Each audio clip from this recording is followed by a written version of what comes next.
నేను అందులోనే ఉంటాను. తెలివితో చేర్పు పురికని, నువ్వు దీన్ని నీ పట్టణానికి తీసుకెళ్ళు, కానీ తెలివి ఉండాలన్నాడు. ఒంటికి బలం ఉంది కానీ మనస్సుకి తెలివేది వాడికి. అదే ఉంటే సత్వగుణంతో ఉంటాడుగా. శివలింగాన్ని శివుణ్ణి తీసుకెళ్ళలేకపోయిన వాడిని ఆయనే ఇదైనప్పుడు ఇది మాత్రం ఎలా వస్తుంది లంకకి? నేను తీసుకెళ్ళగలగని వాడినా? ఆయన రావాలా, నేను తీసుకెళ్ళాలా?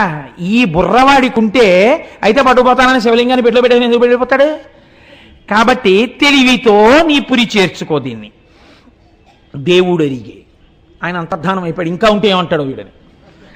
అంతా లింగంబు చేకొని అసుర విభుడు వచ్చుచున్ తెరువు దైవ వశము చేసి ఆ శివలింగాన్ని పట్టుకుని వెళ్ళిపోతున్నాడు లంకకి.